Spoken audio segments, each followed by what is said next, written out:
Latest ആയിട്ടുണ്ടെങ്കിൽ ഫിറോസ് ഒരു video ഇട്ടിട്ടുണ്ടായിരുന്നു. അതിനകത്തുണ്ടെങ്കിൽ സജിന പറഞ്ഞ എല്ലാ കാര്യങ്ങൾക്കും ഉണ്ടെങ്കിൽ മറുപടി പറഞ്ഞുകൊണ്ടായിരുന്നു ഇത് കണക്ക് ഫിറോസ് ഉണ്ടെങ്കിൽ വീഡിയോ വന്നിട്ടുണ്ടായിരുന്നത്.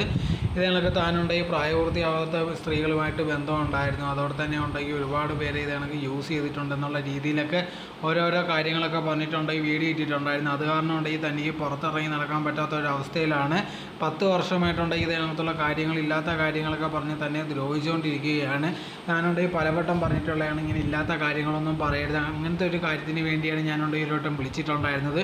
പക്ഷേ ആ സമയത്ത് പോലും ഉണ്ടെങ്കിൽ അവർക്ക് വേണ്ട കാര്യങ്ങൾ മാത്രം കട്ട് ചെയ്തിട്ടുണ്ടെങ്കിൽ അത് ഇടുകയാണ് ചെയ്തത്. ഞാനുണ്ടെങ്കിൽ പറഞ്ഞതാണ് ഈ ഇല്ലാത്ത കാര്യങ്ങൾ പറയരുത്, ആ പെൺകുട്ടി 17 വയസ്സുള്ള പെൺകുട്ടിയായിട്ട് ഇത് കണക്ക് ബന്ധമുണ്ട് ഇല്ലെന്നുള്ള രീതിയിലൊക്കെ പറയരുതെന്ന് ഞാൻ പറഞ്ഞിട്ട് പോലും ഉണ്ടെങ്കിൽ അതിന് ആ സമയത്ത് എൻ്റെ അടുത്ത് പറഞ്ഞ് ഇത് കണക്ക് എനിക്കൊരു ഊമക്കത്ത് കിട്ടി അങ്ങനത്തെ ഉള്ള രീതിയിലൊക്കെ പറയാമെന്നായിരുന്നു പറഞ്ഞിട്ടുണ്ടായിരുന്നത്. പക്ഷേ അതല്ല യഥാർത്ഥത്തിൽ പറഞ്ഞിട്ടുണ്ടായിരുന്നത്. തന്നെ ഉണ്ടെങ്കിൽ മോശമുള്ള രീതിയിലാണ് ഇത് കണക്കുണ്ടെങ്കിൽ ആൾക്കാരുടെ മുമ്പിൽ ചിത്രീകരിച്ച് കാണിക്കുന്നത്. താനുണ്ടെങ്കിൽ ഒരു ആത്മഹത്യയുടെ വക്കീലാണ് നിൽക്കുന്നത്, തനിക്ക് എന്ത് ചെയ്യണമെന്ന് പോലും അറിയത്തില്ല, ഇനിയുണ്ടെങ്കിൽ ഇത് കേട്ടുകൊണ്ടിരിക്കാൻ വയ്യ, അതുകൊണ്ട് മാത്രമാണ് ഇങ്ങനെ റെസ്പോണ്ട് ചെയ്യുന്നതെന്നായിരുന്നു ഫിറോസ് പറഞ്ഞിട്ടുണ്ടായിരുന്നത്.